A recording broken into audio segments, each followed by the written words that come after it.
Et on accueille sur Sud Radio l'invité d'André Berkoff, le professeur Luc Montagnier, biologiste et virologue, et prix Nobel de médecine en 2008. Bonjour professeur Montagnier. Bonjour. Bonjour. Très heureux de vous recevoir ici à Sud Radio dans Berkoff dans tous ses états. Et ce qui est bien avec vous, c'est que depuis toujours, vous n'hésitez pas à sortir des sentiers battus, à penser en dehors de la boîte et à susciter les scènes polémiques. Et on va pas reparler du sida et de tout ce que vous avez fait à l'époque pour le VIH et pour et contre le VIH, bien sûr. Mais justement, là, très récemment, professeur Montagnier, et vous n'êtes pas le seul, je rappelle qu'aujourd'hui, plusieurs voix s'élèvent en disant « Attention », sur le fameux coronavirus, sur le Covid-19, on a dit au départ, voilà, c'était chauve-souris, pangolin, chinois qui mangent ça, etc., etc. Et puis, il y a eu des voix qui se sont élevées après vous, ou en même temps que vous. Je veux juste, professeur Montagnier, avant de vous faire réagir, vous donner par exemple ce qu'a dit le microbiologiste russe, le professeur Petr Shumakov, qui va absolument vers vous. Il dit ceci, il dit à l'heure où le professeur Montagnier est discrédité et traité de complotiste par les médias aux ordres et la bien-pensance pour affirmer que le coronavirus a été fabriqué en laboratoire à partir de virus classiques, on va vous laisser parler là-dessus, mais lui, il dit, écoutez, c'est très clair, pour nous, dit le professeur Shumakov, en Chine, les scientifiques du laboratoire de Wuhan participent activement au développement de diverses variantes de coronavirus depuis plus de 10 ans. Alors, ils font pas cela pour créer des variantes pathogènes, mais pour étudier leur pathogénicité. Et ils ont fait, dit-il, des choses vraiment folles, selon mon avis. Un autre professeur japonais, il dit, je peux dire ceci, je peux dire avec 100% de confiance que Corona n'est pas naturelle, elle n'est pas venue de chauve-souris, la Chine l'a fabriquée. Si ce que je dis aujourd'hui se révèle faux maintenant ou même après ma mort, le gouvernement peut retirer mon prix Nobel, c'est ce que vous avez dit, mais la Chine ment et cette vérité sera un jour révélée à tous. Le professeur japonais a répété cela. Alors, professeur Montagnier, expliquez d'où vous est venue cette conviction, disons. Bon, d'abord, je travaille sur les virus à RNA depuis très très longtemps, bien avant le sida même. Alors, donc je m'intéresse bien sûr à ce qui se passe actuellement et sur l'origine de ce virus. Pourquoi c'est intéressant d'avoir l'origine? Parce qu'on peut en dériver à partir de ce qui a été fait. On peut en dériver des thérapeutiques nouvelles, n'est-ce pas? Et surtout savoir ce qui va se passer dans le futur de cette épidémie. Donc c'est très important de connaître l'origine. Alors l'origine classique, c'est donc un marché aux poissons de la ville de Wuhan, où des animaux porteurs de ce virus étaient là et ont été achetés, mangés, etc. Alors effectivement, je suis d'accord avec le professeur Shumakov que c'est une théorie qui ne correspond pas exactement à la réalité des faits. D'abord, les premières personnes infectées n'étaient pas au marché. Elles étaient plutôt dans un laboratoire qui n'était pas très loin. Et effectivement, comme il a dit également, plus de 10 ans, je dirais même 15 ans, des chercheurs chinois de haute valeur ont travaillé donc dans des laboratoires, y compris un laboratoire de très haute sécurité, sur les coronavirus portés par des animaux, notamment les chauves-souris. C'est ça. Et ça, il y a 10 ans, professeur Montagnier, il y a plus de 10 ans, cela? Il y a plus de 10 ans, oui. Ils ont publié très régulièrement. Après, en fait, l'épidémie de SARS qui a lieu et qui s'est produite aussi en Chine en 2003. Donc, ils sont aperçus très vite que le porteur était des chauves-souris, et les chauves-souris apparemment sans maladie. C'est-à-dire, c'est des porteurs sains, et donc c'est des réservoirs de virus. Et donc, ils ont étudié les coronavirus des chauves-souris, et certains de ces chercheurs, je pense, alors là, ce sont des hypothèses, parce qu'on n'était pas là-bas, hein. Bien sûr. Mais simplement, d'après leur publication, ils ont cherché à voir les facteurs qui pouvaient rendre ces chauves-souris dangereuses pour infecter l'homme, n'est-ce pas? Donc, ceci a duré pas mal d'années. Ils ont publié plusieurs travaux là-dessus. Mais on peut penser que plus récemment, le virus actuel vient d'un virus de chauve-souris qui est très proche de celui maintenant qui affecte l'homme. Donc ils sont partis d'un modèle, si vous voulez, très proche, mais qui n'était quand même pas contagieux, qui n'était pas pathogène pour l'homme, parce qu'il manquait un récepteur. Alors il faut savoir que les virus ont besoin, pour pénétrer dans les cellules, de traverser la membrane des cellules, et et en général, il se fixe sur des protéines qui sont à la surface de ces cellules, et notamment donc ce qu'on appelle des récepteurs. Et il semblait que le récepteur pour le virus humain SARS n'était pas utilisé en tout cas chez les chauves-souris. Alors donc ils ont essayé d'humaniser, et c'est l'hypothèse la plus probable. Bien sûr, c'est une hypothèse du fait qu'il faudrait que les chercheurs eux-mêmes le disent. Mais on est dans un tel climat, si vous voulez, et puis il y a tellement de morts dans cette affaire que personne ne veut porter la responsabilité ou le chapeau. Le chapeau. Donc, moi je n'attaque personne, et je sais aussi, on constate que ce laboratoire était aussi financé par les États-Unis, par le NIH américain, et que donc pour des sommes assez importantes. Astronomiques, oui, paraît-il, oui. Pas astronomiques, mais enfin assez importantes. Donc, c'est aussi un facteur pour expliquer que personne ne veut vraiment sortir la vérité. Moi, je suis indépendant. Je suis un chercheur maintenant indépendant, et donc je peux dire ce que je trouve. Je parle surtout des faits. Mais alors, justement, plus tard, on devrait penser au futur. Et tout à fait, professeur Montagnier. Oui, restez avec nous parce que justement, on veut rentrer dans l'histoire même, comment ça s'est greffé, comment ça se passe. Et il y a eu d'autres témoignages, d'autres prix Nobel aussi, qui ont dit ce que vous dites après vous. Et ça provoque énormément, parce qu'on a commencé à dire, dès qu'on parlait d'un laboratoire, comment c'est sorti d'un laboratoire, c'est pas possible, c'est du complotisme, etc. Or, c'est beaucoup plus compliqué que ça, on le voit. On se retrouve après cette petite pause. À tout de suite. Et nous sommes toujours et plus que jamais avec le professeur Luc Montagnier, prix Nobel de physiologie de médecine, découvreur du virus du VIH, effectivement, et chercheur invétéré toujours et indépendant, en fait, depuis toujours. Il a été à l'Institut Pasteur, il a été partout, et nous parlons de cette théorie sur ce qui se passe avec ce virus. Professeur Montagnier, je voudrais juste vous faire lire et dire aux éditeurs du Sud Radio ce témoignage d'un autre prix Nobel, un professeur japonais, le docteur Tasuku Honjo. Voici ce qu'il a dit il y a 2 jours. Il a carrément, il a été dans votre sens, et il a dit: je connais bien tout le personnel de ce laboratoire, le laboratoire dont vous parliez. Je les ai tous appelés après l'accident de Corona, mais tous leurs téléphones sont morts depuis 3 mois. Il est maintenant entendu que tous ces techniciens, dit ce professeur japonais, sont morts. Selon alors lui dit ceci: ça ne peut être que humain. Pourquoi? Parce que selon la nature, la température est différente selon les pays. S'il était naturel, il n'aurait affecté que les pays à la même température que la Chine. Au lieu de cela, il se propage dans un pays comme la Suisse, de la même manière qu'il se propage dans les zones désertiques, alors que s'il était naturel, il se serait propagé dans les endroits froids, mais serait mort dans les endroits chauds. J'ai fait 40 ans de recherche sur les animaux et les virus. Ce n'est pas naturel. Il est fabriqué, et ce virus est complètement artificiel. Je travaille depuis 4 ans dans le laboratoire Wuhan de Chine. Je connais bien tout le personnel de ce laboratoire.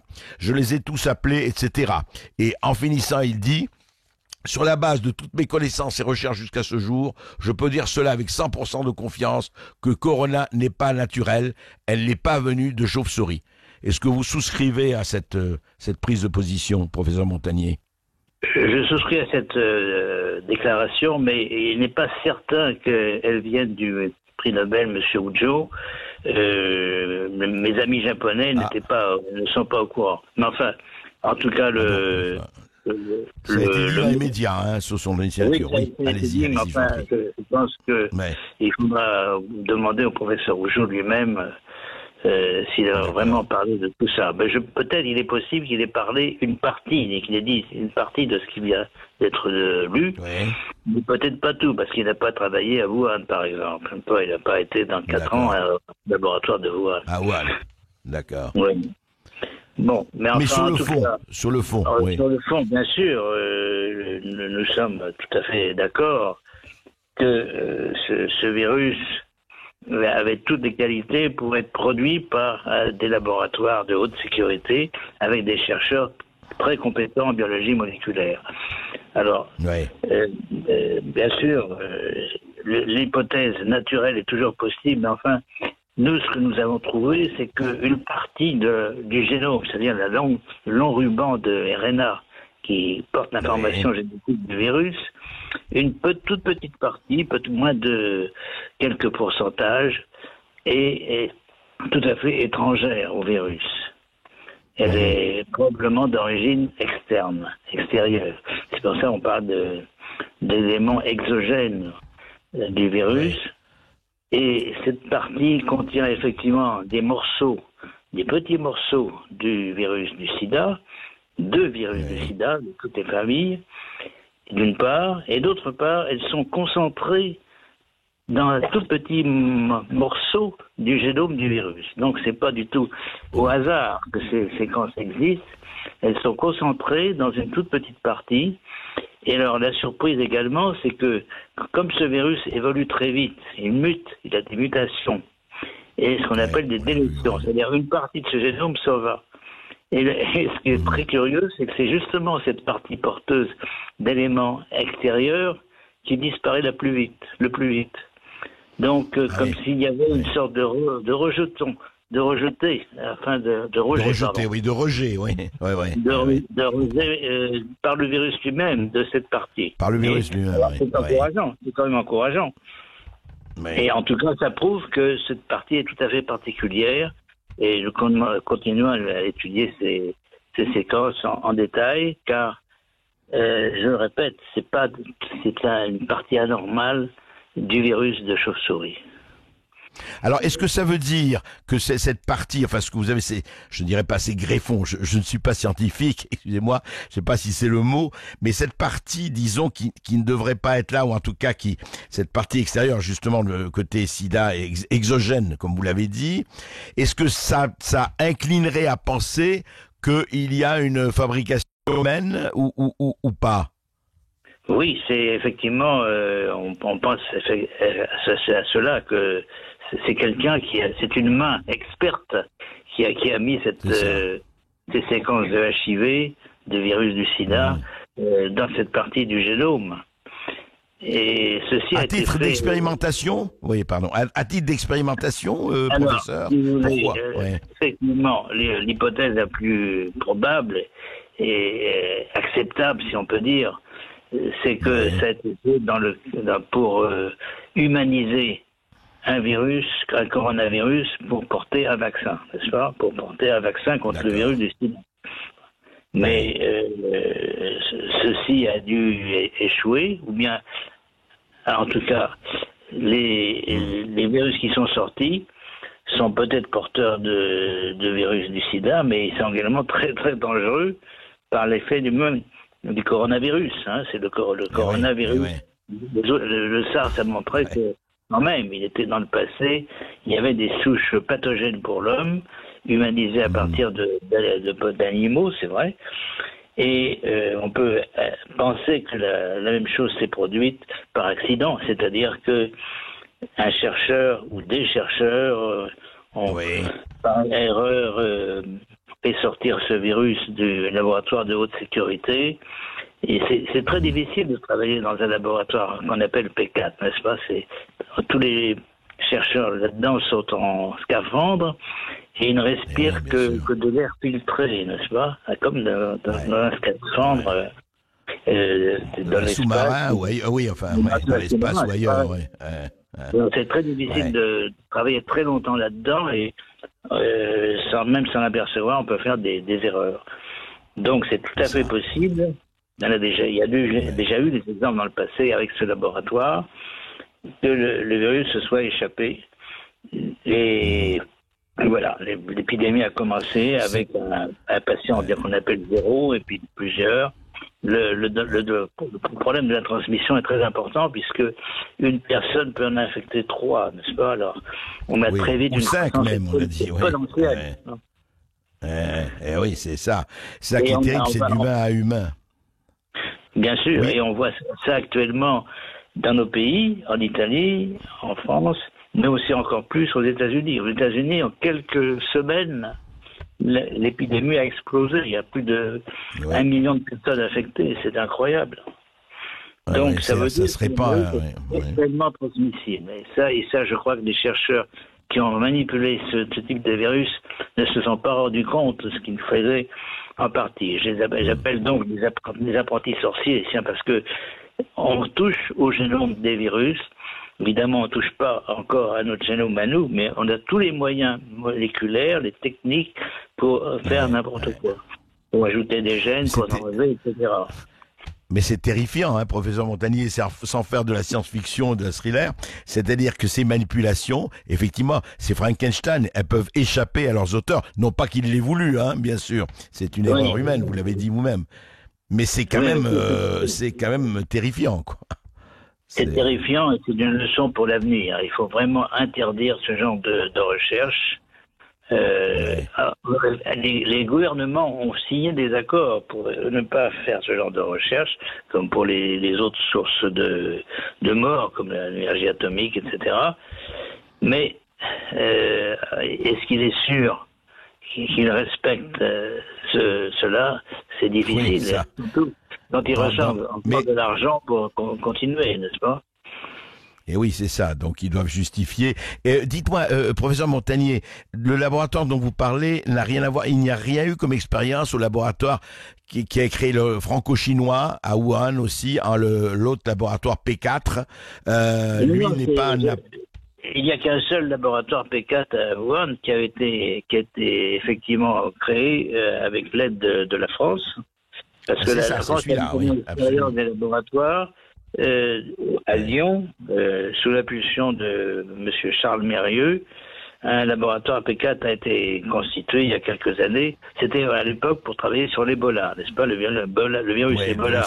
C'est une autre famille de virus, mais il est extrêmement mortel, on peut dire. Il est pas contagieux parce qu'il tue tellement vite la personne qu'elle n'a pas le temps de le transmettre à d'autres. Mais par contre, il est très mortel et donc il y a quelques foyers de temps en temps qui éclatent dans les pays africains.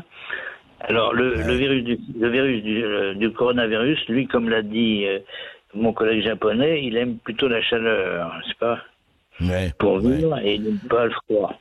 Alors donc on peut espérer que avec le réchauffement climatique, avec le fait qu'on entre maintenant au printemps dans la partie chaude de notre vie, eh bien on aura peut-être une décroissance rapide et surtout, je répète, avec peut-être ces mutations qui se produisent sur la partie manipulée, on va avoir une décroissance rapide de l'épidémie.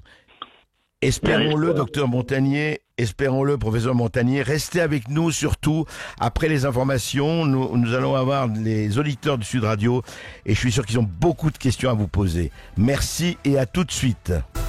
Et de plus en plus, les Français parlent au français, ici, ailleurs, parce qu'ils ont besoin de questionner.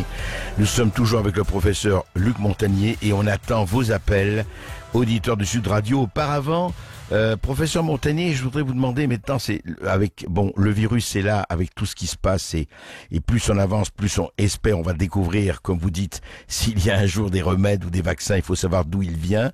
Mais je voudrais vous poser une question. Que pensez-vous de la querelle, enfin, appelons-le comme ça, des protocoles qui s'opposent actuellement, ou en tout cas, est-ce que vous avez, il y a eu Discovery dont on parle, il y a le protocole Raoult, il y en a d'autres, on parle tous les jours d'un nouveau remède, mais on ne sait pas. Qu'est-ce que vous pensez de cette médiatisation et surtout, en fait, de cette formidable polémique des rapports? Tout le monde cherche, effectivement, mais apparemment cherche avec polémique. Professeur Montagnier. Oui, qu'il y ait un débat scientifique, c'est normal. surtout quand on travaille sur un objet qu'on connaît mal. N'est-ce pas? C'est la première fois qu'on voit un coronavirus créer une telle épidémie mondiale. Alors, donc la raison est pourquoi, n'est-ce pas?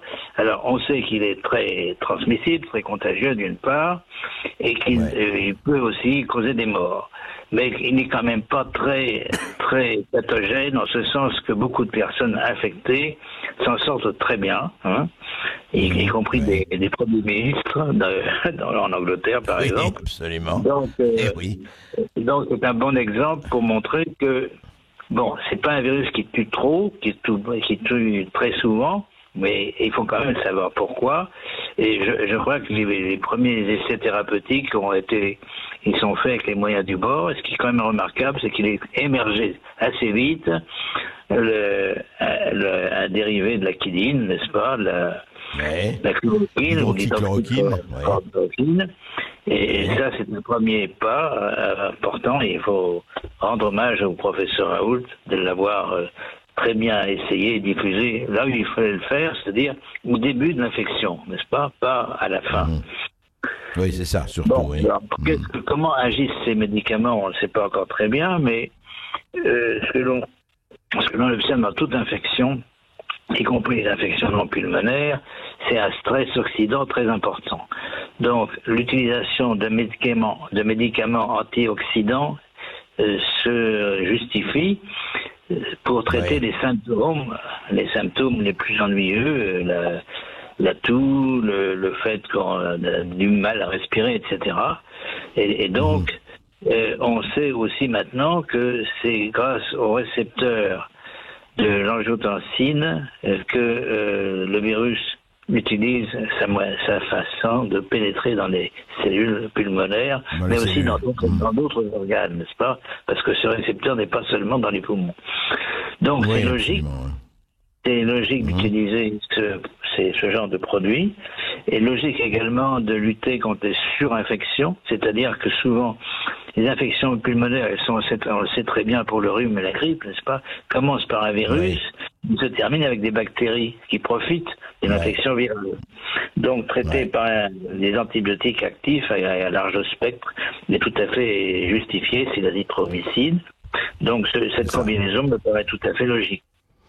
Alors après, il y a d'autres essais, mais je le répète, il faut connaître davantage la physiologie, la pathophysiologie de ce virus pour trouver des inhibiteurs spécifiques. Il y a de très bons exemples qu'on traite d'autres virus ARNA par des inhibiteurs spécifiques. C'est par exemple le virus de l'hépatite C. Le virus de l'hépatite C a été complètement éradiqué et est éradiqué chez beaucoup de personnes infectées par des inhibiteurs spécifiques. Alors, ceci veut dire qu'on doit pouvoir trouver la recherche, trouver des inhibiteurs spécifiques de la réplication du virus lui-même. Mais on peut espérer cela, oui.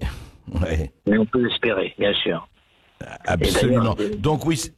Donc, en tout cas, cette bithérapie, notamment du professeur Raoult, vous paraît quand même encourageante dans un premier temps. Même si tout à fait. Je crois qu'il y a un consensus pour penser qu'on aide beaucoup. Moi, j'ai beaucoup d'amis aux États-Unis, et je pouvais détecter leur maladie au fait que leur voix s'était beaucoup altérée. Mais enfin, ils ont effectivement atteint des stades où ils ont du mal à respirer, etc. Eh bien, maintenant, leur voix est revenue normale, ils ont repris le travail. Enfin, c'est donc après, par téléphone, on peut faire un diagnostic et pronostic. Absolument. Mais ainsi, merci professeur. Alors, on a des auditeurs, Jean-Marie. Absolument. On a Emmanuel qui nous appelle de la Creuse. Bonjour Emmanuel. Oui, bonjour André. Merci pour vos émissions. Bonjour à votre invité également, voilà, à qui j'aimerais poser une question qui est un petit peu à côté du sujet que vous abordez ce matin. C'est sur un point qui ne me paraît pas clair au niveau du lavage de masques. C'est-à-dire qu'on nous dit dans un premier temps que pour se débarrasser du virus qu'on pourrait avoir récolté sur les mains, il faut se les laver à l'eau savonneuse, donc à une température supportable pour la peau, donc certainement pas à 60 degrés. Et pour le masque, on nous dit il faut un lavage à 60 degrés. Donc c'est ça que j'arrive pas à comprendre. Pourquoi sur les mains, le virus part à température ambiante avec du savon, et pour le masque, il faut absolument une température de 60 degrés. Je vous pose cette question parce que je n'ai pas de machine et que ma laverie automatique, malheureusement, est à 30 km de chez moi. Donc je ne vais pas y aller tous les 2 jours, vous voyez. C'est une bonne question pratique. Professeur Montagnier, est-ce que vous avez par rapport à cette histoire de température? Les détergents sont très efficaces parce ils empêchent le virus de s'attacher, n'est-ce pas, au textile ou aux mains, etc. Donc, c'est la base, c'est le savon. D'autre part, pour ce qui est du chauffage, effectivement, les masques, il vaut mieux pas les traiter trop par les détergents, on peut abîmer la texture, et à ce moment-là, on peut prendre une température. C'est pour le lavage à la machine ou bien le lavage... en général, les machines montent à 60 degrés. Et vaut mieux monter à 60 degrés qu'à 30, à 40, bien sûr, à ce niveau-là. Donc, c'est pas contradictoire, je crois. Il faut se laver les mains avec du savon, avec des détergents, à la température normale, on peut dire. Et puis, d'autre part, laver les choses qui résistent à 60 degrés, les laver à 60 degrés. Emmanuel, il faudrait qu'avec des voisins, que vous ayez une machine à laver, vous voyez, et 60 degrés. C'est pas contradictoire, mais c'est nécessaire, hélas. Je vous remercie beaucoup. Merci. Au revoir. Merci Emmanuel. 0826 300 300. Marie nous appelle des Landes. Oui, bonjour Marie. Bonjour Monsieur Berkoff et bonjour Monsieur le professeur. Alors, 2 questions. La première question, j'ai été surprise que certains membres de l'Institut Pasteur vous contredisent et même les termes qu'ils ont employés ne m'ont pas plu. Mais je voudrais savoir si certains membres de cet institut ont participé aux recherches dans ce laboratoire chinois. Ce qui pourrait expliquer leur position. La deuxième question est plus intéressante pour les Français. Étant donné que ce virus serait artificiel, est-ce que cela expliquerait que les enfants soient plus facilement touchés, puisque Necker et Trousseau ont donné l'alerte, l'Angleterre et la Belgique aussi, ce qui changerait peut-être la face des choses. Qu'en pensez-vous, monsieur le professeur? Merci, monsieur Berkoff, de l'avoir invité. Merci à vous. Première question, le rôle de l'Institut Pasteur. Ce dont je me suis aperçu, moi je suis parti de l'Institut Pasteur il n'y a pas mal d'années, mais je m'intéresse bien sûr toujours. J'ai encore quelques collègues que je connais là-bas. Bien sûr. Mais il y a longtemps, il y a longtemps, j'ai découvert donc que l'Institut Pasteur, pour les premières épidémies de coronavirus liées qu'on appelle au SARS, n'est-ce pas, au syndrome respiratoire aigu, qui est produit au début des années 2000, l'Institut Pasteur a isolé ce virus et pris un brevet qui couvre ce virus, bien sûr, mais qui ne couvre pas le corona actuel. Bien sûr, bien sûr. Alors, mais pourquoi cette polémique avec vous, professeur Montagnier? C'est vrai qu'il y a eu des mots et des échanges de mots. Moi, j'ai été surpris, d'autant plus que c'est des collaborateurs que j'ai fait promouvoir, en fait, quand j'étais à l'Institut Pasteur. Et je m'étonne, si vous voulez, on peut discuter, c'est pas le moment peut-être de discuter très technique, mais la polémique venait du rôle des petites fractions, des fragments de virus du sida que l'on trouvait. Ils sont trop petits pour faire quelque chose, ils sont assez grands pour faire quelque chose. Moi, j'ai la preuve qu'ils sont assez grands pour faire quelque chose. Alors voilà, je pense que la science, la vérité scientifique finira par sortir. Et puis ça fait partie des polémiques. Je leur souhaite bonne chance. Je connais encore quelques collègues qui travaillent sur le virus de la grippe.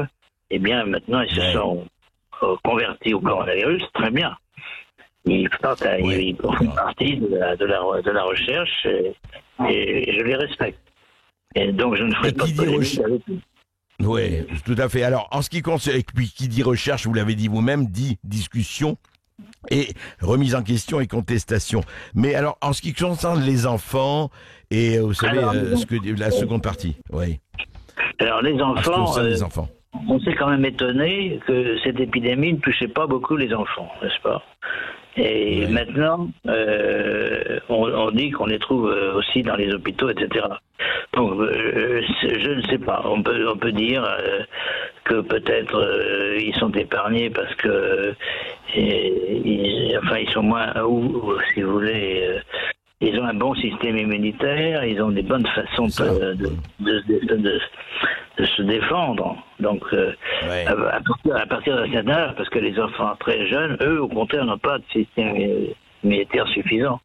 Donc, je crois qu'il faut attendre pour dire, mais enfin, en tout cas, pour l'instant, il n'y a pas une focalisation sur les enfants. Ça, c'est très heureux. Oui, ce qui est bien, c'est effectivement la majorité des chercheurs, des scientifiques, les enfants sont beaucoup moins porteurs que les adultes ou beaucoup moins contaminés que les adultes. Alors, on n'a pas encore tous les résultats, mais c'est un fait. Merci. Merci Marie de nous avoir appelé. 0826 300 300. Vous continuez à nous appeler et nous, on se retrouve dans quelques instants sur Sud Radio en compagnie d'André Berkoff dans tous ses états. Eh bien, toujours dans tous nos états, évidemment, parce qu'on n'est pas les seuls à être dans tous ces états. Il y a des virus aussi qui nous attaquent. Et autre chose, et nous attendons vos appels, vos coups de cœur avec le professeur Luc Montagnier qui est encore avec nous et je l'en remercie pour quelques minutes. Et vous nous appelez au 0826 300 300. C'est le numéro qu'a composé Florian qui nous appelle de la Loire-Atlantique. Oui, bonjour Florian. Bonjour, M. Berkoff, bonjour. Professeur Montagnier, je suis vraiment ravi de vous avoir en ligne, parce que j'ai une question qui tourne dans ma tête. Depuis que j'ai vu votre intervention sur un plateau de télévision, il y a peu de temps, la première fois, je pense, où vous avez annoncé d'ailleurs cette évocation du morceau du VIH. Vous avez évoqué les ondes, l'action des ondes sur, pas forcément un traitement, mais en tout cas une action. Positive ou négative, j'entends par là une augmentation de la mutation, éventuellement de l'agressivité, ou au contraire, la possibilité de destruction. Ce sont des études que je suis depuis des années. Je m'intéresse énormément à la physique quantique. Et c'est quelque chose qui occupe mon esprit. Professeur J'aimerais avoir Montagnier, votre avis, si vous pouvez développer un peu plus sur ce point des ondes et l'action sur le virus. Nous sommes environnés d'ondes électromagnétiques et par exemple, on a dit que la ville de Wuhan où là a été installée la 5G avec 10 000 antennes, c'était un facteur augmentant l'agressivité du virus et favorisant les décès. Donc c'est une possibilité, mais effectivement, il faut appliquer ce qu'on appelle le principe de précaution. Le principe de précaution veut dire s'il y a un effet quelconque de l'environnement, on ne sait pas s'il est s'il est bien ou il est mauvais. Ben, il vaut mieux s'abstenir de le faire, de l'utiliser jusqu'à une preuve qu'il est vraiment sans danger. Alors, donc, mais je reviens effectivement aux applications thérapeutiques possibles des ondes. Et ce que nous trouvons, c'est que il y a des ondes associées avec l'ADN et probablement aussi avec l'ARN des virus. Et ces ondes peuvent permettre un diagnostic et peut-être un jour un traitement. Alors si effectivement on connaît des fréquences qui peuvent tuer cette partie du génome du coronavirus qui a été inséré, eh bien là, ça sera un grand progrès, bien sûr. Donc je plaide pour développer des instituts de recherche dans ce niveau. Malheureusement, la France n'a pas l'air de beaucoup écouter ça, mais on peut le faire ailleurs. Merci, professeur Montagnier. Et merci Florian de votre appel. Nicolas nous appelle de l'Indre, 0826 300 300. Bonjour Nicolas. Et bonjour messieurs, je suis content de saluer le professeur Montagnier, un des berrichons les plus célèbres. J'avais j'avais une question pour monsieur le professeur Montagnier, qui connaît sûrement bien la communauté scientifique internationale. Sur quoi travaille le laboratoire P4 qui a été vendu par François Hollande à l'Arabie Saoudite? Voilà, est-ce que je suppose qu'il a connaissance de ce laboratoire P4 en Arabie Saoudite, sachant que c'est un pays qui n'a pas vraiment de culture d'ingénierie et tout. Est-ce que ces laboratoires P4 travaillent uniquement sur la bactériologie ou sur des armes chimiques ou sur... Voilà, c'était ma question. Oui, professeur Montagnier, vous avez vent de ce laboratoire P4 en Arabie Saoudite? J'ai eu surtout vent de l'épidémie qui a eu lieu avant, qui était la survenue d'une maladie très, très mortelle, causée par un autre coronavirus qu'on a appelé MERS, c'est pour Middle East, etc. Et ce virus a été une sorte de modèle aussi pour les gens qui travaillaient ailleurs, notamment aux États-Unis ou en Chine. Alors, le laboratoire P4, je pense, sera capable en Arabie Saoudite, sera capable de aussi travailler sur ce virus. Mais enfin, attention, il ne faut pas créer non plus un virus très dangereux et le laisser échapper. J'espère que non. Oui. Mais je voudrais dire aussi que souvent, on prend presque autant de précautions au niveau inférieur qui est P3. Moi, j'ai travaillé sur le virus du sida toujours soit en P2, soit en P3. P2, c'est être confiné dans le laboratoire et rien n'en sort. Et P3, on a de la pression négative de l'air de telle façon que ça sort, mais ça ne rentre pas. Alors, mais déjà travailler en P3, c'est très difficile, hein, c'est très fatigant. Et donc, je souhaite que ce laboratoire P4 ne soit utilisé que vraiment pour des cas très, très graves. Enfin, le MERS maintenant a un peu disparu, on peut dire. Mais c'est possible effectivement que d'autres virus puissent venir. On est toujours à la merci de nouvelles épidémies. Il faut bien, c'est aussi une leçon de ça. Et surtout les virus respiratoires, c'est les plus dangereux. Mais professeur Montagnier, juste une chose par rapport, vous avez dit, vous avez un P2, P3. On est confiné complètement, les chercheurs ne peuvent pas sortir quand on est dans ces laboratoires, on est vraiment totalement confiné. Dans le P3, il y a un sas, vous changez de costume, de blouse, etc. Vous pouvez mettre un masque, etc. Mais on a quand même ce qu'on appelle des hôtes à flux laminaire à l'intérieur, c'est-à-dire des hôtes qui sont en pression négative, vous voyez. Donc ce qui se sous hôte ne sort pas dans l'atmosphère du P3. Mais donc la précaution quand même, quand les quantités de virus sont très importantes, c'est de travailler en P3 plutôt que dans P2. Et une dernière question juste, par exemple au P4, au laboratoire P4 dont Nicolas parlait en Arabie Saoudite et autres, les contrôles sont toujours quand la France participe ou un autre pays qui finance, etc. Est-ce que les contrôles sont mixtes ou à un moment donné c'est le pays lui-même qui contrôle seulement, ou les contrôles sont forcément et toujours irrévocablement et heureusement mixtes ou pas? Non, je crois que c'est au gouvernement, au pays qui reçoit de s'en occuper ensuite. Donc, on n'a pas un œil après sur ce qui se fait.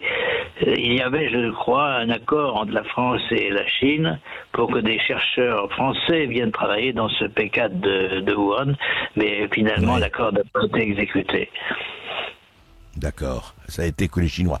Merci beaucoup, professeur Montagnier. Merci pour tout ça et merci à nos auditeurs.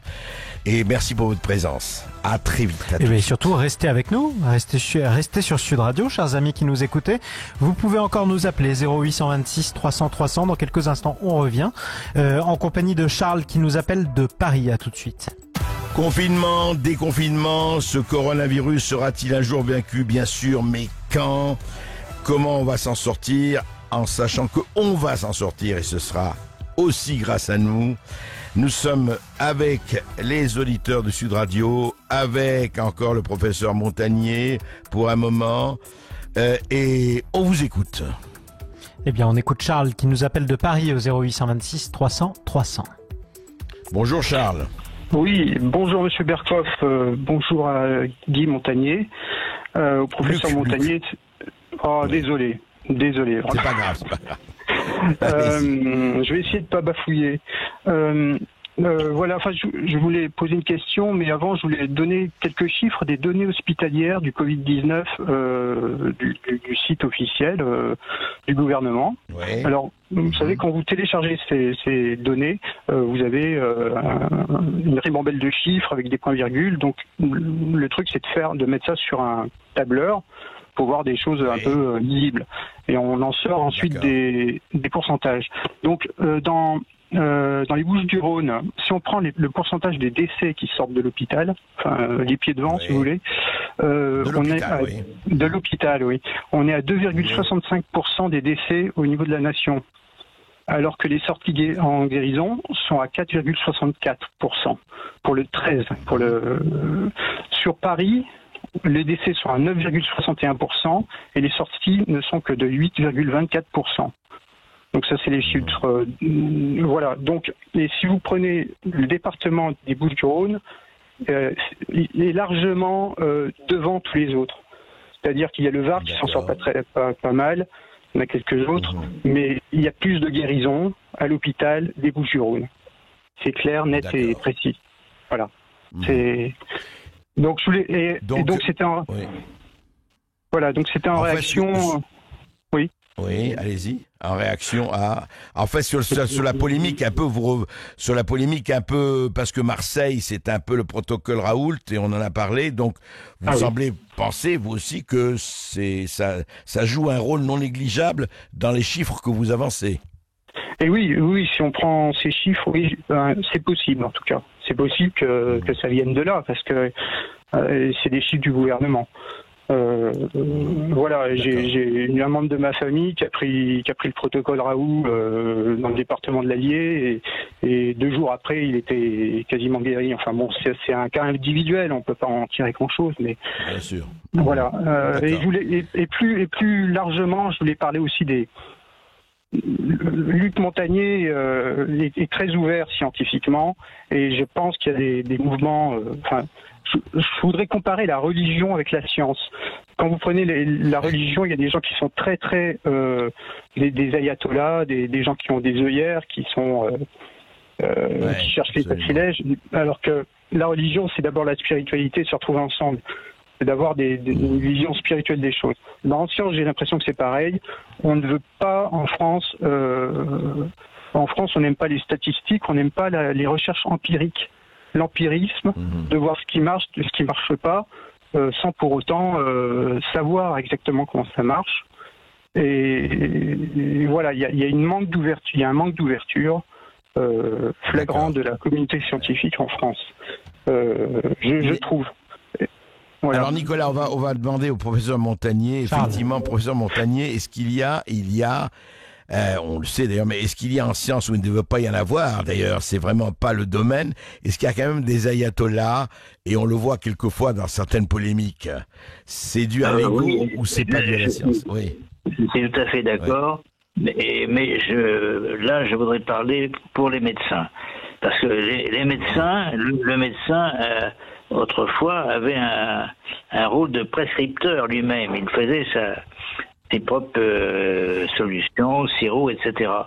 Et cet esprit a disparu alors que les grandes innovations sont venues de France, comme Bernard, Pasteur, au 19e siècle et même au début du 20e siècle. Alors je voudrais défendre l'idée que les médecins doivent avoir le droit de prescription, notamment de l'hydroxy. Chloroquine, oui. Chloroquine, voilà. Oui, c'est bien. Vous défendez le droit de prescription des médecins. Mais c'est important qu'un savant tel que vous le dise. Oui, c'est très important, ça. Je crois que les médecins doivent avoir le droit de prescrire l'hydroxyquinoline, chloroquine. Voilà mon message. Et en général, au-delà de l'hydroxychloroquine et de l'azithromycine, les médecins devraient avoir le droit de prescrire comme ils le sentent face à un patient qu'ils voient en détresse. Tout à fait. Enfin, s'il était en détresse, il est bien sûr pris en charge pour les services spécialisés. Mais je pense médecin, au début, n'est-ce pas, au début de la maladie, de l'infection, a un rôle très important. Ouais. Très bien. Il doit le garder. Merci de ce message. Ouais. Merci de ce message. Merci à vous, Nicolas. Merci Charles. Jean-Marie. Oui, Barbara nous appelle de l'Aude au 0826 300 300. Bonjour Barbara. Bonjour Monsieur Berkoff, merci infiniment et bonjour Professeur Montagnier. Il y a une question qui me taraude terriblement depuis le début du Covid-19. Est-ce qu'on sait si, et ça fait un peu suite à la question de votre auditeur précédent, mais ça va peut-être un petit peu plus loin. Est-ce qu'on sait si le gouvernement français a laissé la technologie, enfin fait des transferts de technologie du niveau des laboratoires P4, autre qu'en Chine et en Arabie Saoudite? Est-il normal que nous abandonnions nos technologies, qui sont des technologies vitales au sens fort du terme, puisqu'on voit le résultat, on a des dizaines de milliers de morts, à des dictatures? C'est un peu comme si on leur remettait la boîte de Pandore et on les laisse faire. Vous voulez, faites ce que vous voulez. J'ai du mal à croire qu'on pourra demander un jour à la Chine ce qu'elle a fait dans ce laboratoire P4 et savoir s'il n'y a vraiment pas une responsabilité gouvernementale pour une raison toute simple. Quand il s'agit de laisser sortir une œuvre d'art, le gouvernement sait mettre son veto. Et quand il s'agit de la vie des citoyens, pas seulement de nous, de tous les citoyens de la planète, là on remet entre les mains du diable, excusez-moi, une dictature pour moi c'est le diable, on remet la mort entre les mains du diable. Oui, c'est une vraie question, ça, Luc Montagnier. C'est vrai, parce que c'est toujours la question de la science et de qui l'utilise, et du couteau à la bombe atomique ou à la bombe à hydrogène. Effectivement, Barbara, pas une vraie question. Que faire quand il s'agit de régimes autoritaires, dictatoriaux, qui pourront ensuite faire ce qu'ils veulent parce qu'ils n'ont pas de contre-pouvoir? Une vraie question, ça. La science, la conscience. Oui, mais la France n'est pas seule à avoir cette technologie. Elle existe déjà d'ailleurs. Avant la France, il y a plusieurs laboratoires en Angleterre, aux États-Unis, etc. Donc, bien sûr. Si la France n'aide pas, d'autres aideront ces pays. Et au contraire, il vaut mieux à mon avis, leur permettre de sortir un peu de cette dictature au niveau scientifique. Je crois qu'effectivement, c'est très mauvais d'imposer, au nom d'une idéologie, d'imposer la recherche qui se fait, et bien sûr de mettre son veto s'il y a quelque chose qui ne plaît pas au gouvernement. Je crois qu'il y a malheureusement, il y a une intrusion du politique dans la science. Partout, on peut dire. Pas seulement en Chine, mais partout, aux États-Unis, en France, etc. aussi, il y a des vétos, des dictatures qui sont moins fortes, mais qui ont le même pouvoir. En ce sens, par exemple, vous voulez écrire un article sur le corona qui est contre la doctrine officielle aux États-Unis, eh bien, vous ne pouvez pas. Vous pouvez pas, parce qu'il y a un veto des experts qui sont qui dépendent un peu des politiques sans doute pour refuser cet article. Alors, donc voilà, je pense qu'il y a... Même aux États-Unis. Ah ouais. C'est très mauvais. C'est très mauvais, c'est-à-dire qu'on impose des dictats scientifiques mais qui n'ont rien à voir avec la vérité scientifique. Oui, c'est ça. Voilà. C'est la politique, c'est l'intrusion de la politique dans la science, enfin pour la déformer, quoi, en fait, quelque sorte. Absolument. Donc, on fait, ou bien il y a les péchés par omission, si vous voulez. On empêche de sortir des... Je vais vous citer un exemple très concret. Oui. L'histoire des moutons à l'université de Saragosse en Espagne. Un groupe de chercheurs a vu que l'aluminium pouvait créer les mêmes effets chez les moutons que un vaccin contre un autre virus des moutons. Et donc c'est l'aluminium qui est l'adjuvant principal de beaucoup de vaccins en France et ailleurs. Et cet article a été accepté par les experts scientifiques et refusé par l'éditeur au nom d'un je ne sais quoi. Voilà. Mais attendez, je ne sais quoi, Luc Montagnier, parlons-en un peu. Est-ce que ce n'est pas aussi des conflits d'intérêts? Est-ce que l'aluminium ne serait pas moins cher que tel ou tel vaccin qui rapporterait beaucoup plus gros? Il y a quand même ça aussi. Non, c'est le fait que l'aluminium a été utilisé depuis assez longtemps, 1920, et les industries pharmaceutiques ne veulent pas changer parce que ça leur coûterait trop cher. Ce qui coûte trop cher, c'est le changement. C'est pas le coût de l'aluminium ou de son remplaçant, c'est le changement alors que c'est un fait que tous les vaccins contre les animaux ne contiennent plus d'aluminium en France, en tout cas, par exemple, mais ils en contiennent encore pour les bébés. On vaccine aussi des personnes âgées avec le vaccin contre la grippe qui contient de l'aluminium. Et la maladie d'Alzheimer semble liée à cette accumulation d'aluminium dans leur cerveau. Voilà. Ouais. Intéressant. Très bien, merci. C'est pas normal, pas du tout. Oui, comme quoi, la politique et la science. Merci. Autre question. Oui, merci, Xavier nous appelle de Perpignan. Oui, bonjour Xavier. Bonjour André, j'adore vos émissions, bien sûr, comme tout le monde, parce que c'est la seule radio qui est bien différente. Bonjour au professeur Montagnier. Alors, je vous appelle parce que le professeur tout à l'heure a parlé que beaucoup de gens ont l'espoir qu'avec l'été et les grosses chaleurs, le virus disparaît. Mais il se trouve que j'ai vécu 3 ans en Équateur et en Colombie, et notamment à Guayaquil, qui est une ville où il fait 35 degrés toute l'année, et malheureusement, le virus est vraiment explose là-bas. Donc je voulais savoir comment... le coronavirus, vous parlez du coronavirus, oui, c'est ça? Oui, bien sûr, du coronavirus, bien sûr, du Covid-19. Voilà. Donc je voulais savoir comment on peut se baser pour savoir que la chaleur pourrait tuer ce virus. Et d'ailleurs, comme dit le professeur Montagnier, s'il est un virus non naturel, ça pourrait s'expliquer qu'il ne gêne pas les grosses chaleurs. Professeur Montagnier? Je crois que ce virus est ubiquitaire, effectivement, même aussi en Afrique. Il y a des noyaux d'infection qui sont inquiétants, parce que l'Afrique n'a pas souvent les moyens de la santé. Ouais. Alors, j'écoute si vous voulez. Hein, simplement, et parfois, l'idée que le virus résiste mieux à des climats chauds qu'à des climats froids se fait sentir, par exemple, en France. Un auditeur a parlé tout à l'heure que les Bouches-du-Rhône avaient moins de cas de décès que le nord de la France. Alors peut-être, c'est pas. Est-ce que c'est lié au climat? C'est une question. Ça peut être lié à d'autres choses. Au protocole, on ne sait pas. Oui, bien sûr.